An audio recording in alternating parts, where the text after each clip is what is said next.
In this episode of the Growth Catalyst podcast, I met with Matt Dibben, who's the CEO of the Fractional Group. Matt will probably challenge any preconceptions that you may have of someone who started his professional sales career as a car salesman. Matt has honed his craft, and his philosophy is that sales is a craft which is built on empathy, curiosity, truth, and learned very early on that success comes from being respected, not liked. There was a lesson in there from a very calm sales manager who reframed how to see others. And Matt's motivation today is about trust, how to earn it through problem solving and empowering people. Matt's take on culture. A healthy culture has psychological safety, therefore permission to tell the truth, and that everybody understands clarity and has purpose. Strategy defines where you're going, and then culture defines how you'll get there. And leaders must move from doing to conducting. So delegate with confidence. When culture and strategy play in tune, everyone's hearing the same music in the noise of running a business. Matt's a really warm, engaging person and shows vulnerability that I don't often see in people that are tasked with sales. I think you'll really enjoy listening to him. In this episode, I'm joined by Matt Dibben, who is the CEO of the Fractional Group. Good morning, Matt. Hi, Collette. How are you? I'm really well, thanks. How are you? Yeah, super. Thanks. Good to see you. Good. Thanks so much for taking the time out today. Quite keen to sort of delve into culture when you're working on a fractional basis. So, for our listeners, could you give us an introduction of you and your background? I certainly can. My name's Matt Dibben and CEO of the Fractional Group. I have a career that has spanned, I don't even want to say it, about 27 or 28 years. I was a kind of born and bred sales guy and worked my way up through the ranks, and then have led teams, have led companies, some to acquisition, and then I found myself on the heady road of consultancy and taking some of those skills. And when that wasn't enough, I decided to, I guess, formalize that into something more meaningful to me and hopefully others. And thus we find ourselves at the Fractional Group. Okay. So what's your area of expertise then? So my area of expertise is, that's a really good question. Well, it's a hard one to place down. I think ultimately I love the thrill of new business and growth. It's something that's always been in my heart. And I think that stems from the adoration of being with people, solving problems. And I'm sure some of that is about being acknowledged, as a person and as a professional. And when you find a skill that you're sort of good at, you expand on it, and there's some natural growth in there. But yeah, I would say business growth is my speciality, and I've become, I'd like to think, quite a good leader of people and getting them motivated and focused. So less frontline sales and more directing traffic, I guess would be the best way of putting it. Okay. Well, obviously, this is a perfect fit for the Growth Catalyst podcast. That's a hard gig, though, right? Going out hunting down new business. There must be some method behind that. How have you learned to sort of be that hunter?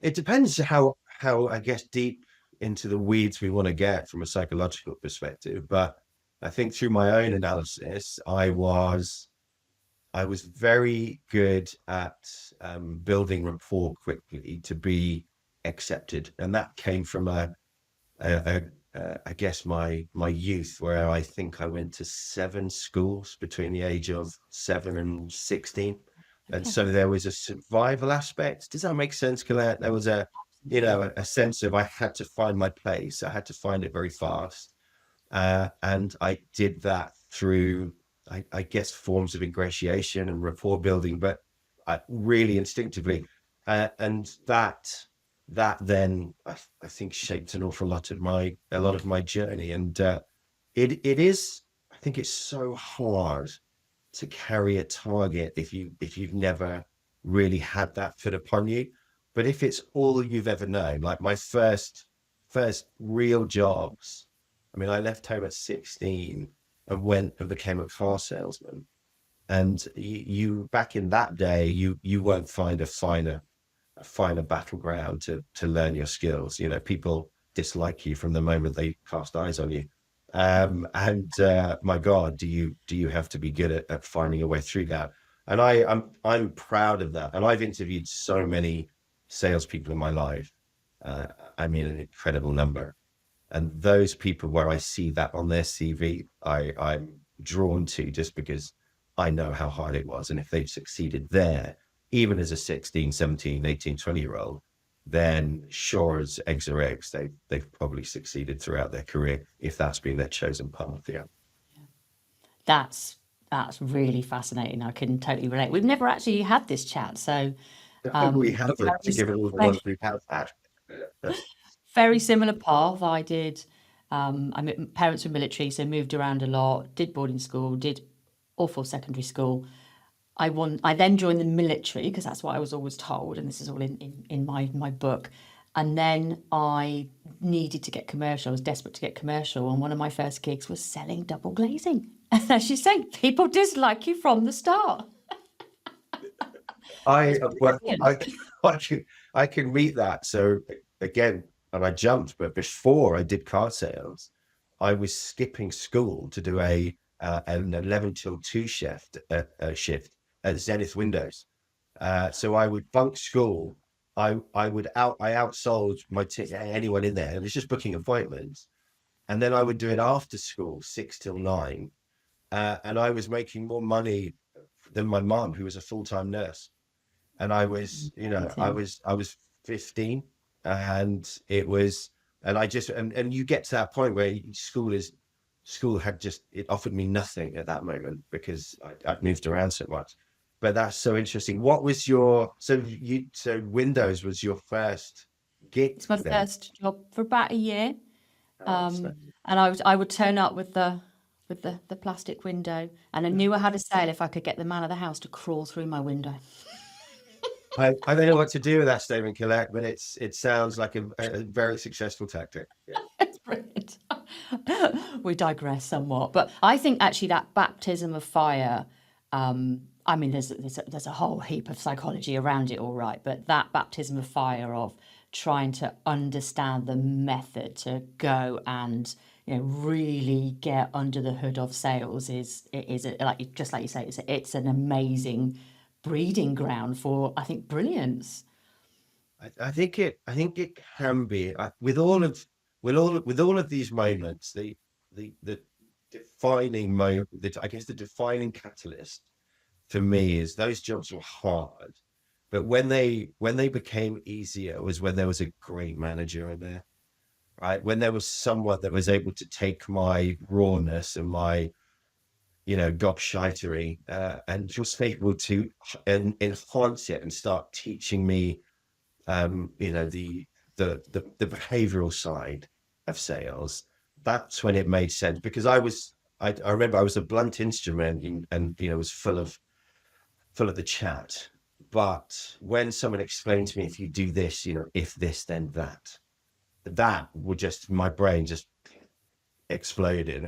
And when I went and got my first job in car sales, I think in month 2 or 3, as a 16, 17-year-old, I'd outsold I think a team of 5 and fairly, middle-aged, long-term sales guys.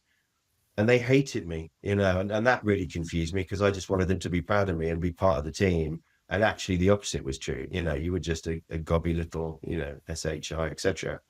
And that led to another very, interesting lesson, which I'm sure we'll come on to later. But yeah, it was a great place, a really great place to learn a trade, and ultimately a trade became a craft, and that's for a lot of us. I think that's what happens.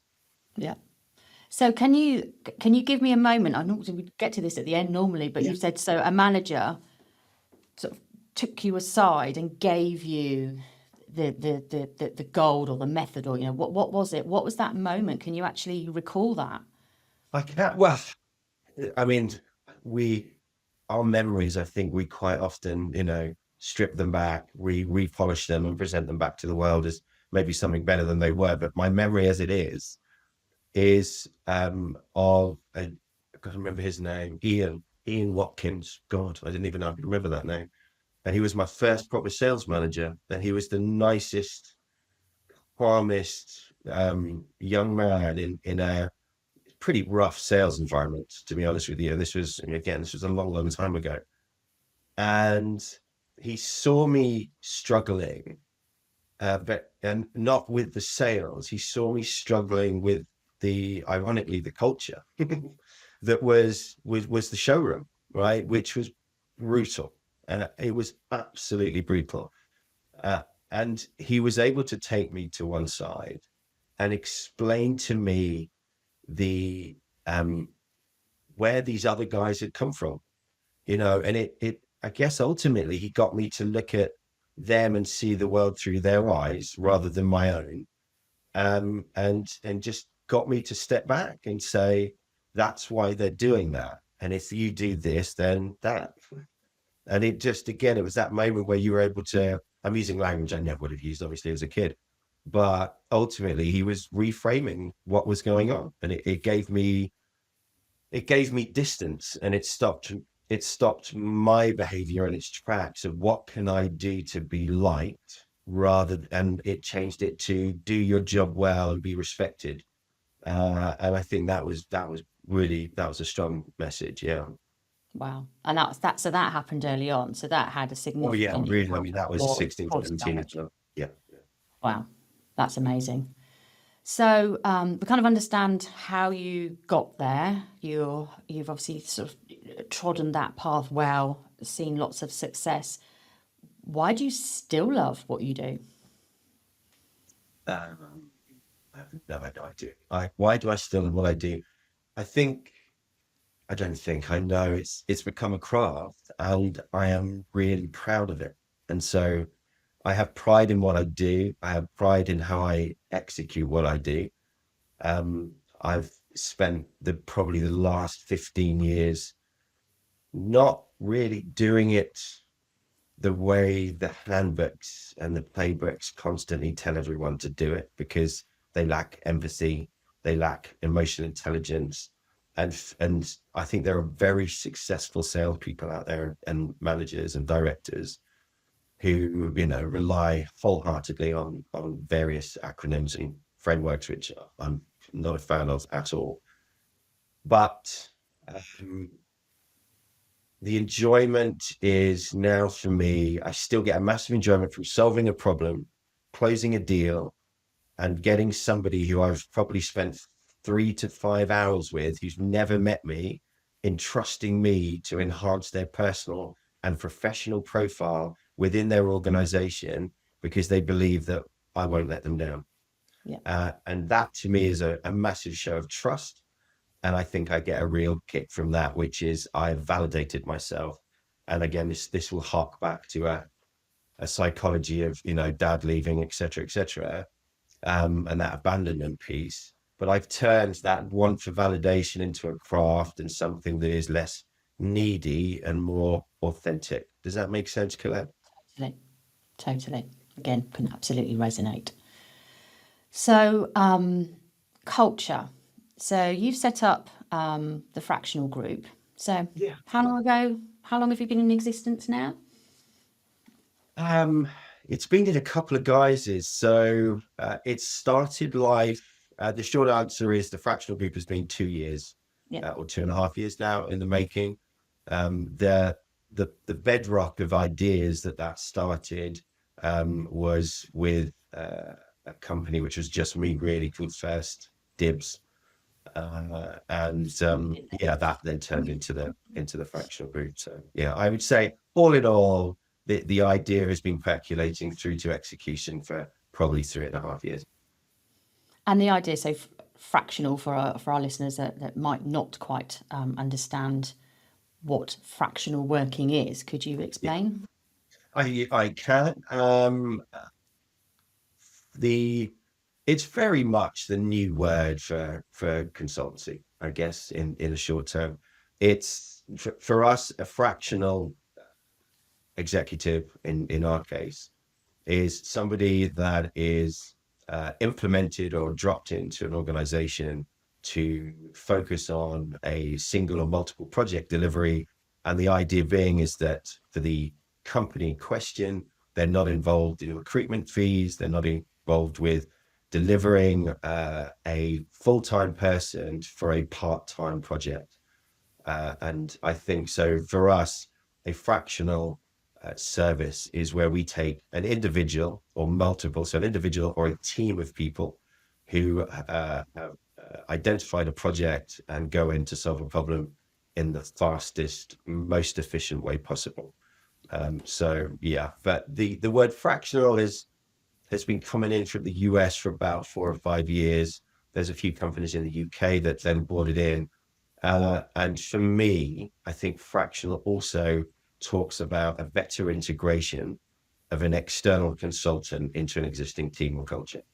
And so it for me, it's the next step of what was consultancy or individuals just going into an organization. A bit more formalized, a bit more professional, but yeah.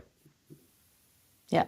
So that's where I'm really fascinated. So you're parachuted in as a fractional to an organization. Now you've already taught that personally you're really good at building trust. So I can see that obviously that's a large element of you're bringing a personality into an organization that already exists. So there's a couple of sides to that. So how does a fractional person kind of ingratiate themselves? How do you try and understand the culture? Is there a method there?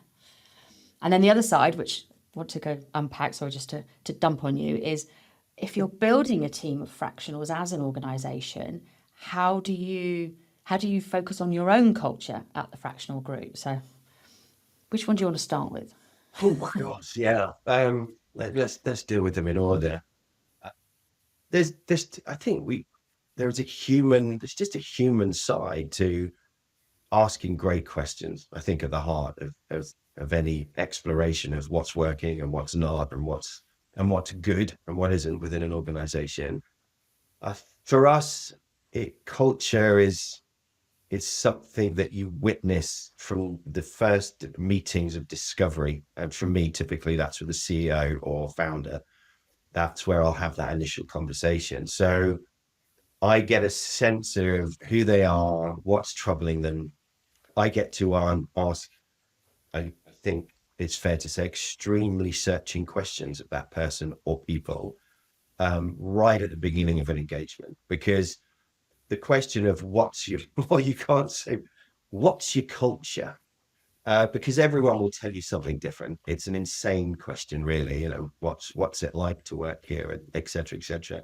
But when you hear a founder or a CEO talking very naturally about their team, and then post that moment when we actually get into engagement, and I will run that same warm one-to-one conversation with the stakeholders, then I get a sense or a triage moment, if you will, of what is actually going on.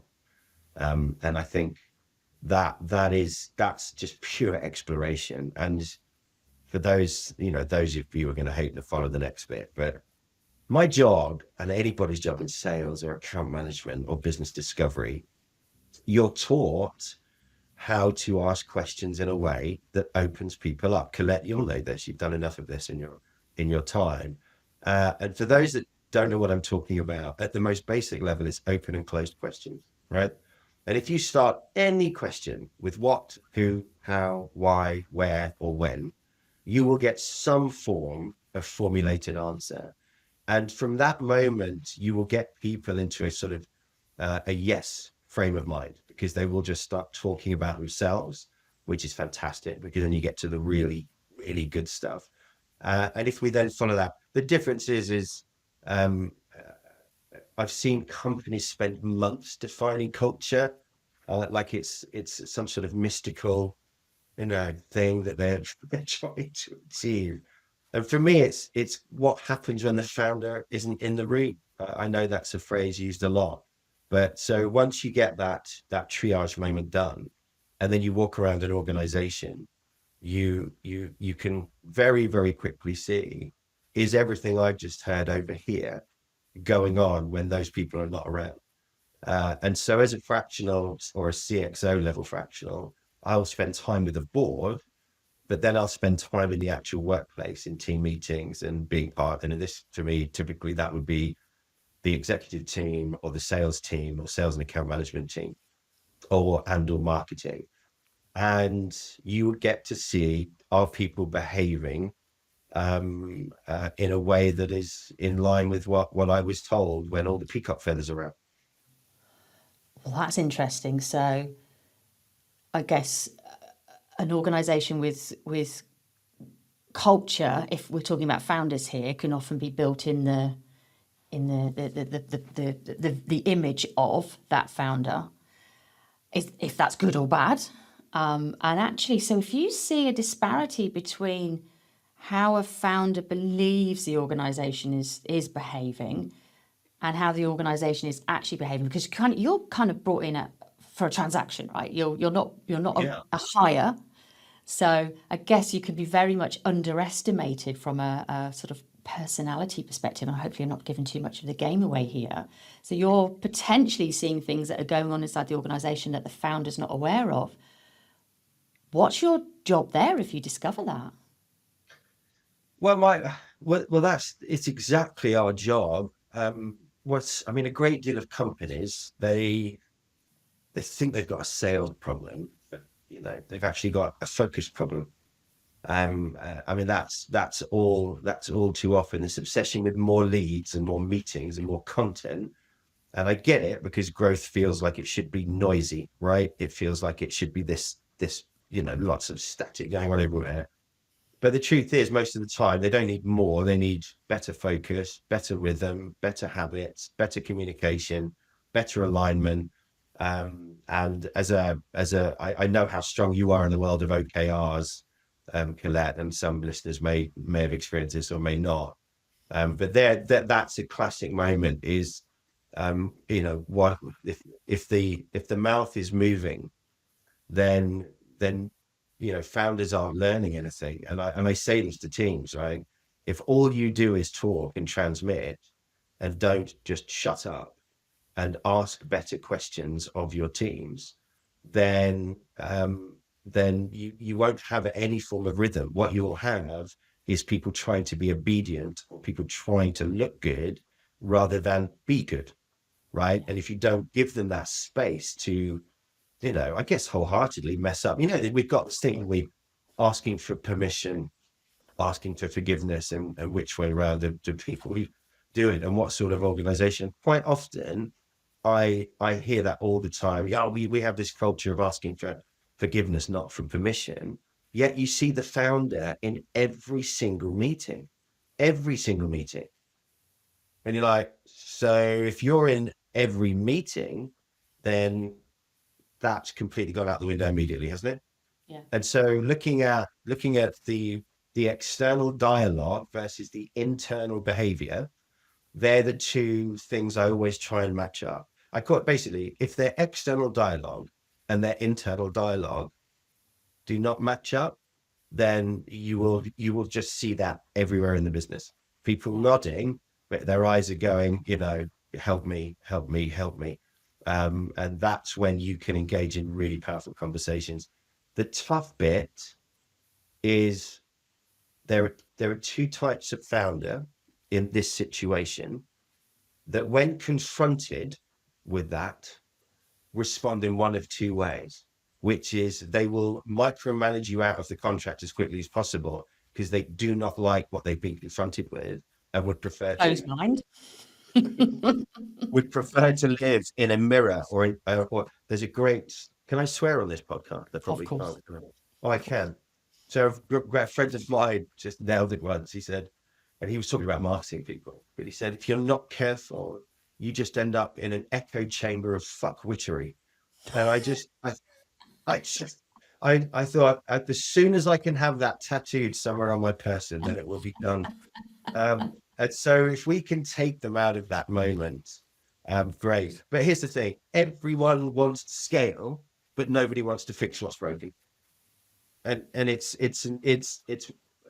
if our job is to do anything, right? It's to identify the businesses that are going to change the world, these funded startups, and ensure we empower those people to get out of that echo chamber. Yeah. Right? And if we do that as fantastic fractional talent that has solved massive problems, signed huge brands, helped businesses grow, either been founders themselves and failed quite often, that doesn't mean they're failures. That means they've got wonderful experience to share with the world. Then yeah, that's one of our biggest challenges when we step into a business. Yeah.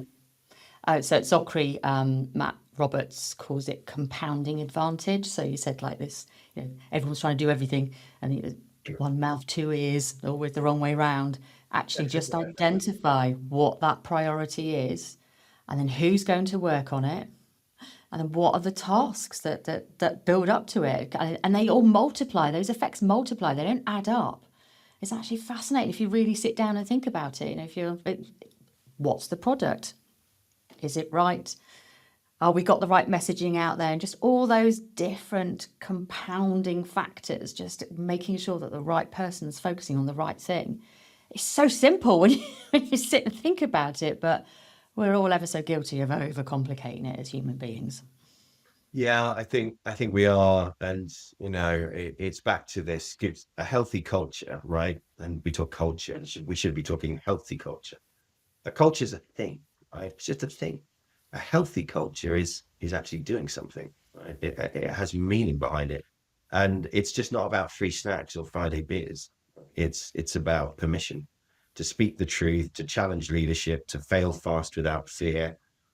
All of these things, but they're incredibly true, and that is what we need to instill in Yeah. people. I guess the faith to feel safe enough to tell the truth.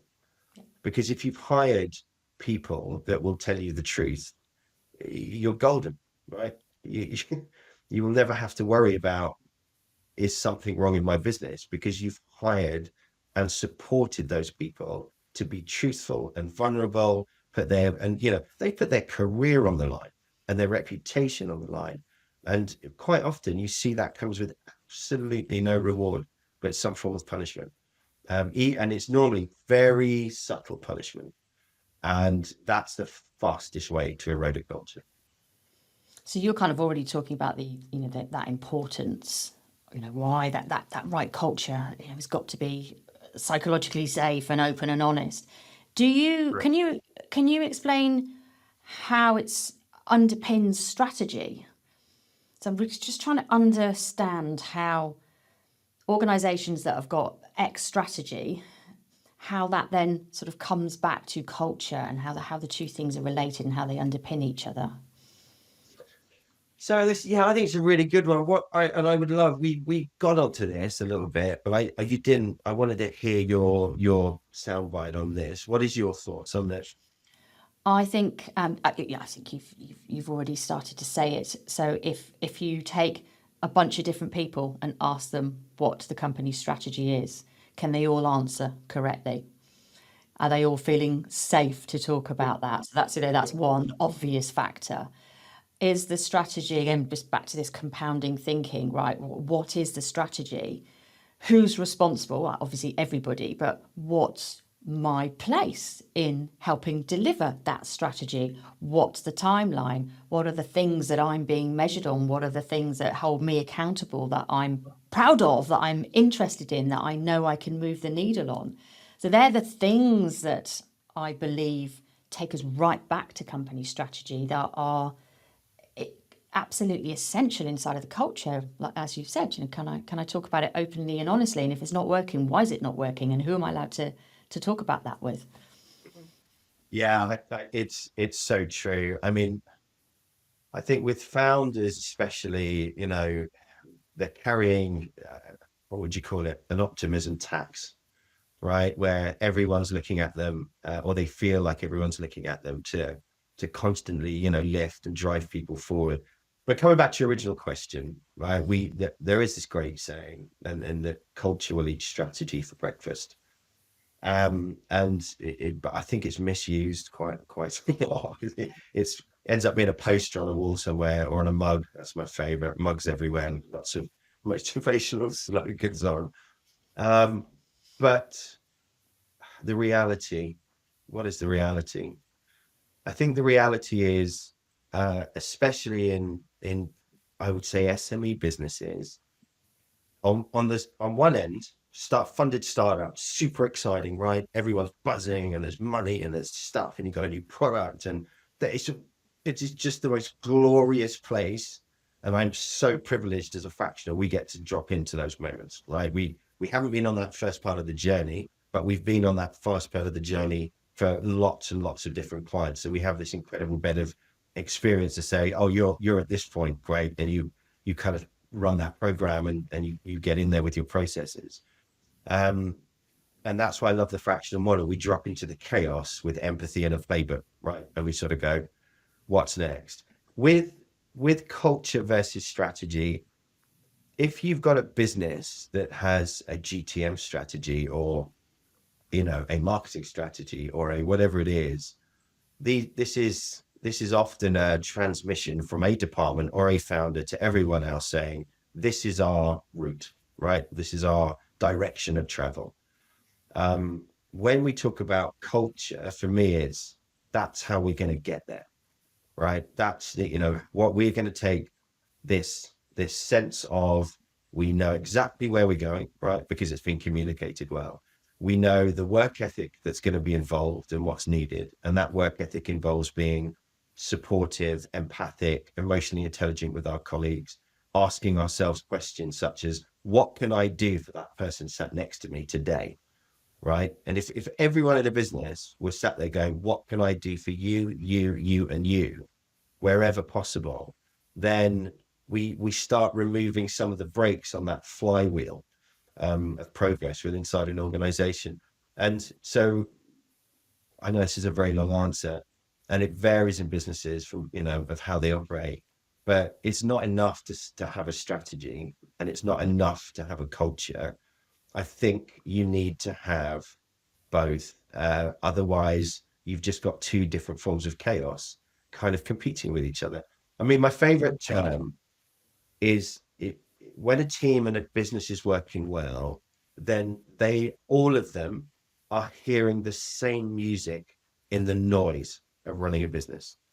And when it's done really well, it becomes like a symphony and everybody knows what they're doing. And a founder becomes a conductor. A good CEO becomes a conductor of that orchestra. And I'm a desperate foodie, right? I talk a lot of bollocks about food. I take stupid pictures and post on my Instagram. But I always think, because I like good restaurants, any restaurants, when they're done well, there is someone at the pass that looks and wipes the plate and puts a bit more salad on top and does a drizzle of olive oil, right? And then it goes out. And everyone is responsible for their own pass at some point. But there is still a head chef there. And that head chef needs to not be working on the pass and being a commis chef and a pastry chef. They need to be the person that is standing there conducting that kitchen so everyone feels safe and powerful and valued, because then they will take pride in their work. And so then I think there is you get this mesh. And if we look at the model of what is the objective of the business, then what is the objective of the team? And like you said, it should be quite straightforward, but very often people have either forgotten or a lot of people have just never been shown this stuff, Collette. They're there by accident. How many founders do I meet? I would say a majority of founders I meet now, funded as well, seed to Series A is one example, are former devs or project managers. They've not been on a board. They've not been involved in a large organization that runs OKRs. They've been in 5 starters. A lot of youngsters now and people of my age, hitting 50, that have spent 10 years in 5 startups. And none of this stuff is taught because they're not around long enough to see it come to fruition. Yeah. And that has to change. And we can do that so much faster now.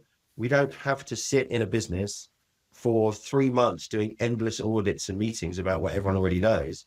Just get in and implement these changes. That was a long answer. I apologize. No, I love it though, because I was just thinking then it just takes you right the way back to the beginning of your career at sales. Someone took the time. Was it Ian Hawkins? He took the time to Ian Watkins, yes. sit down and say, reframe, think about what it is that they're trying to do and what you're trying to do, and gave you a playbook. Yeah. That's exactly right. Like you say, yeah, of course these founders have not done this before. They're founders. They've got an expertise in something that's not the boardroom. Yeah, for sure. For sure. Yeah, brilliant. Yeah, absolutely. It makes so much sense. So, just thinking about what's going on at the moment, obviously, not necessarily industry wise, but what do you think either is your most pressing challenge, or the clients that you're working with, what are their most pressing challenges? Are they one and the same? No, and we look, yes, there's always an overlap with these things. It very much depends on the business and what stage of growth they're at. Things that I have seen of late that are worrying is funding. Funding is being very quick to get and then very, very quick to lose. I've sat in an organization recently where there was an investment that allowed them to gave them operational costs, right, for runway for the next 6 months. And after 4 weeks, the investor pulled it without any notification whatsoever. And because they were paying in like monthly, sort of releasing the funds out. And so for for a relatively small startup of 8, 12 people, then that runway's taken away from you, and you've got forecast development, you've got human beings in there, external agencies, a phenomenal product, or in this case, SaaS product. And and there was no particularly good reason given for it. It was almost like, no, I just don't think this is going to work. And that's just not okay, right? The knock-on effect is, but it was treated like it was okay. Like, no, this is really normal. No, I wasn't involved in the negotiations, but I got involved post that conversation because it was just utterly unacceptable behavior. And we turned it around to a degree, and then we were able to find the client, an alternative situation. But that hit us, right? Because the way we were paid as an organization was directly from that same source of funding. But the founder was broadly inexperienced in that language, and was utterly alone. Like their world just went from we're going to change the world to I don't know where I'm going to get my coffee from, and everyone saw it and everyone felt it, and it was really upsetting. Actually, it was really awful. The team there was and are phenomenal, and so that was that. I think that's sad to say. I think there is investment out there. It's very positive. It's just so much AI, Collette, at the moment. If you can have a terrible idea, this is the truth of it. You can have a really average idea, right, and put AI on it, and you could probably go and get funding. And that's not a joke. It is there is money swirling around for it. But the ones that will survive, the ones that will thrive instead of surviving, are the ones that are making real life changes for either people, process, or technology, or purpose. And if their businesses are hitting those markers, then I'm seeing some really, really good things. So that's one side of it. So what are those markers again? So purpose, people. I'd say people, purpose, process, and technology. Okay. The funny thing is, people, process, and technology are our kind of cornerstones, and they're nothing new, right? Every business is based on them. We use them as our signposts, and some of them, like those signposts, are great. Your technology stack's fantastic, but your processes are horrendous. and it allows us to flex the right people in at the right moment to just solve those problems rapidly. Or we take the resources internally and go, you need to focus on this now, not over there. You're doing too many things that are moving too many needles, not fast enough. So we help them identify what works. There's two others. I think scaling rapidly, able to scale. So I've got a client at the moment where their biggest challenge is to stay on top of the concurrency usage from signing people up. And so the balance for them is the technology, right? So and the processes in order to keep following a stepped program that ensures that each area of the business supports and grows as the requirements grow on the business. And that's an incredibly tough thing. I mean, I think you've been there, Collette, on a number of businesses. That's really hard, right? To have the technical resource, then the onboarding, and then customer success, and then the sales, then the marketing. And it's just one of those great businesses that is going so well. And the challenge there is that we all operate with a fantastic feedback loop constantly. So challenge is speed of growth.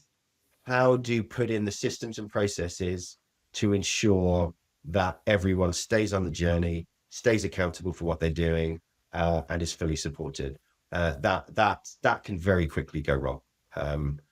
Having 50 new customers, but only 3 of them can use your platform, can be the end of your business, right? And like really fast. So I think that's a huge challenge for those companies that are smashing it.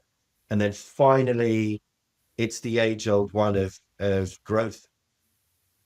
I need more customers. I need more brand awareness. I need always me.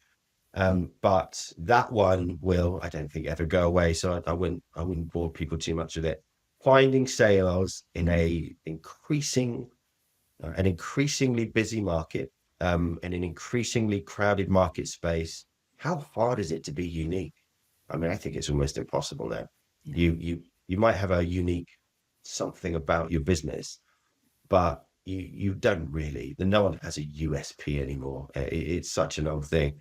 This is where your business can elevate itself, right, through its customer interaction, and that's the cradle to the grave. So if you want to elevate your business in a crowded market, then make that human experience. People still buy from people. Right? Buying happens at the amygdala part of the brain, right? The analysis happens at the neocortex, this bit around the outside. But the behavioral engine is right in here. Yeah, I feel like that's a good company. Yeah, this feels right. This deal feels right. That word, you hear that word, then you're talking business, right? When they're talking about speeds and feeds and costs, you're not talking business. You're talking facts and figures. And that is not why people buy. So it starts to reason then, we look at cradle to grave selling, then from the moment they meet me or one of your salespeople or you as a founder, that decision process has started in earnest. Mm-hmm. And so if you think it hasn't started in earnest at that point, then you need to get help with people that understand that side of your business and how to get people to be empathic, rapport builders. And I would suggest that all founders who think they're good in meetings actually aren't that good in meetings, and they would always benefit from working with really, good coaches in that area, in my humble opinion. So, I think we need to focus in on the humanity of business relationships and not allow this full automation to just drown us, because we need to take technology, but we need to be the guardians of that technology in that process. And we need to be the directors of traffic. And for me, it's about telling businesses that don't let one thing go too far in either direction, right? Embrace all of this stuff, but human beings are the ones that are going to help separate your business, not beautifully efficient, fully automated marketing posts that have got so many superlatives, you don't know if you're coming or going. There's a lot going on there, but they're the things that I'm directly experiencing at the moment in business. So your advice to a CEO there, what would be like your actionable got 10 minutes with somebody, how would you? Action, actions for a CEO is, I think, be constantly truthful with your team and your business. I think is be uh, completely confident in handing over duties that are far better sat with people, experts in their field, and allow those people to make mistakes and do it in their light, not yours. Otherwise, we end up in that micromanagement, terrible, terrible place.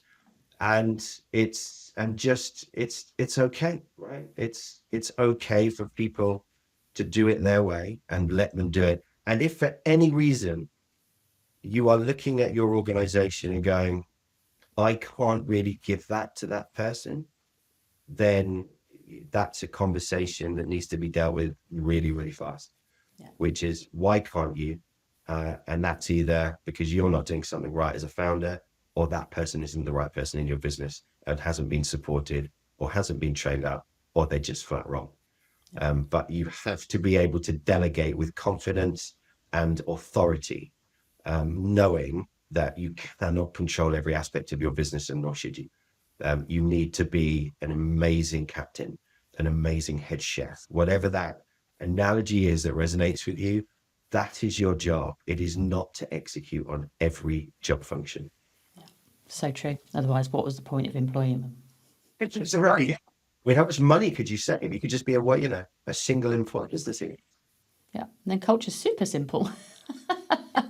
There's a great one. I don't know who said it, but there's this amazing, it's a thought to have, right?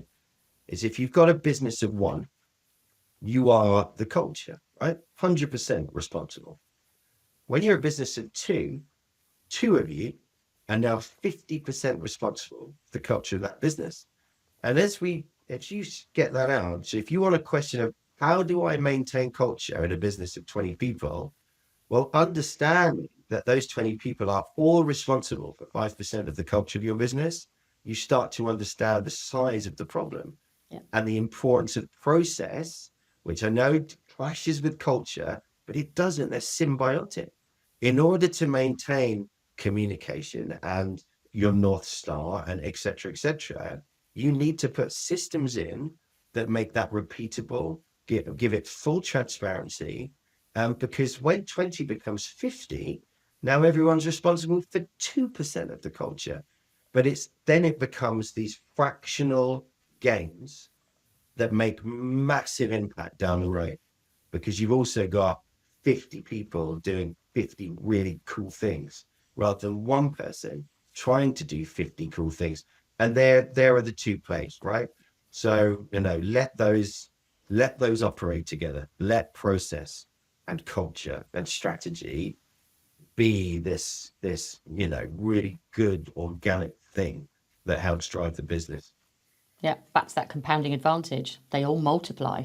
Absolutely They're a multiply. multiplier. It's a compound multiplier, right? Yeah. I always find it fascinating when I coach leadership teams, and if you can see that they're young, or they're still learning, or something's broken, and you ask individually who's responsible for culture, and the teams that are not quite zinging will always say, well, it's the CEO or it's HR. They will never accept their own responsibility for their part in it, which is absolutely fascinating. It really is. Again, it's the funniest thing it's not funny to the founders often, but I was in a business about 4 years ago as a fractional CCO or CRO, and they were quite a big comms company.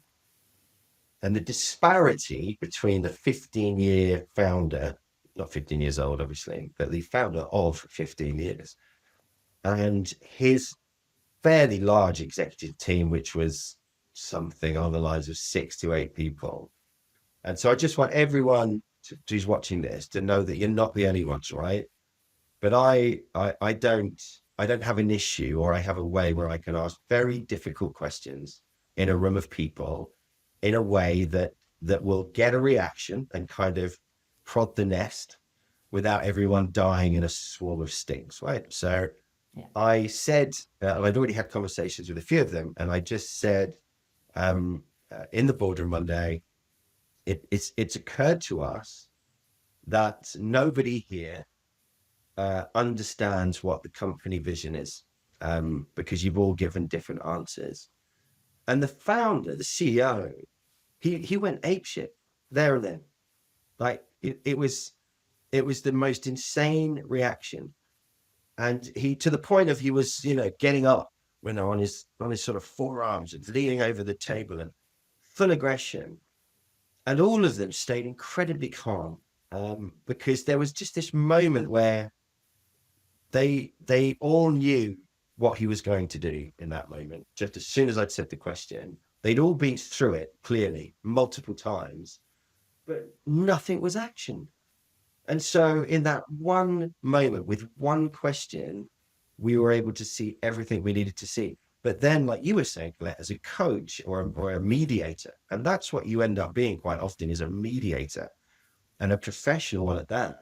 I was able to ask the question, is which one of you would like to share your honest opinion with what's just happened there?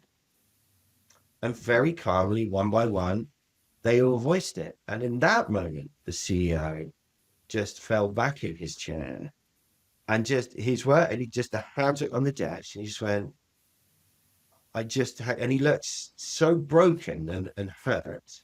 And just said, I just had no idea. I thought you were all on the same page as me. And it started a revolutionary conversation in that boardroom that they hadn't had in. And by the way, all of them had been there together. At the minimum was 8 years. The maximum was 12 or 13. So these were his trusted advisors. And it had got to that point. And this was a £15 million company. This is this is not small fry. And so it's happening to businesses of every size, of every longevity.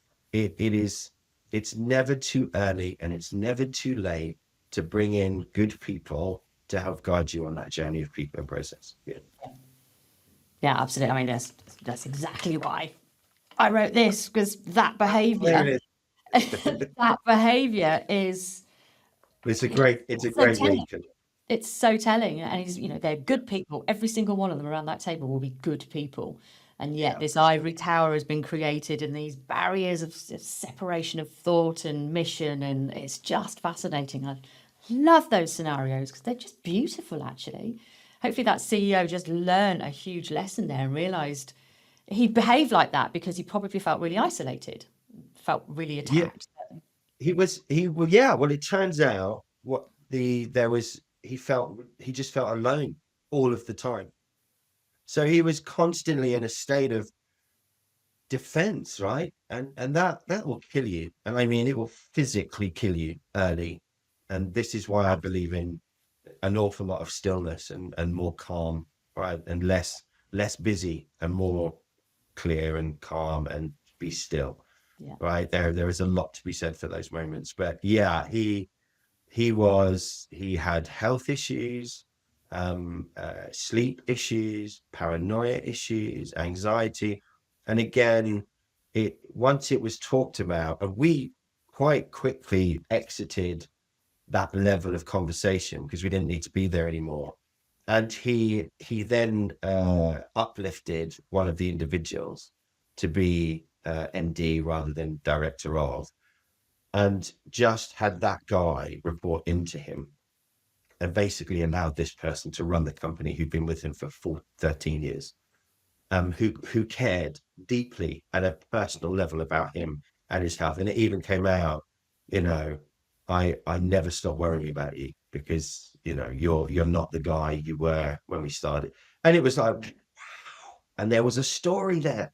There's always a story. There's always a great moment where people got together in a room or a living room, and you want to take them back there quite often and go, let's just remember what that felt like. And from an NLP perspective, right? Look what see what you saw, feel what you felt, right? Hear what you heard. It's that thing, that action, which I do when I with a sort of one-to-one coaching, takes people to an emotive place where they are completely back in touch with those special moments. That's a great thing to do. I mean, I know I get something you know a lot about, Collette. But we're human beings, right? At the end of the day, it doesn't get easier as you get older. You just know more stuff and there's more crap to worry about. And trying to find stillness in those moments is something to be revered. That is such a beautiful story. That's yeah, it feels like that's a real honour to have helped facilitate and sort of, you know, bring those walls down. Well, that's a wonderful story. Thank you. Is there anything else that you would have liked to have said today that I could have asked you?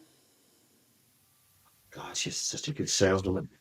Isn't it just one of the greatest questions there? Is there anything else anyone would like to ask before we wrap up today? And it's the open question of open questions. No, I don't think so, Collette. It's been lovely to share, and you've made me think about some items that have been quite they've been quite sensitive actually in the last probably 2 or 3 weeks, and it's easy to go. I do this a lot, right? There's a lot of my time is spent these conversations, real world conversations, and it's never routine, right? But I'm good at it, so it's a craft. It's a bit like, you know, I don't have to remember how to button up my shirt in the mornings. It happens, but I have to iron it, so I have to pay attention to that piece. But then putting it on is fine. So.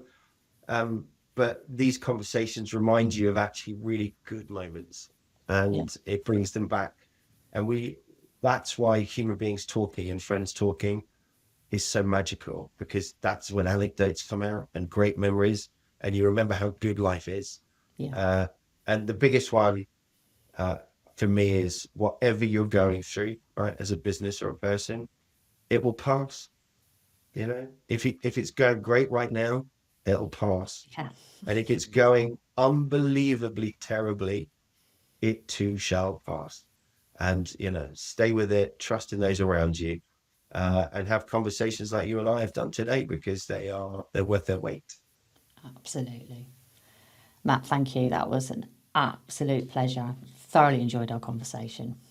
Me too, as always. And I know you're sat somewhere really sunny and hot right now, and I'm not. So I'm still going to be just thank you for having me, and loving your podcast, loving what you're doing and the voices that are coming through. So keep it going. And again, thank you for having me. Thanks, Matt. Thank you.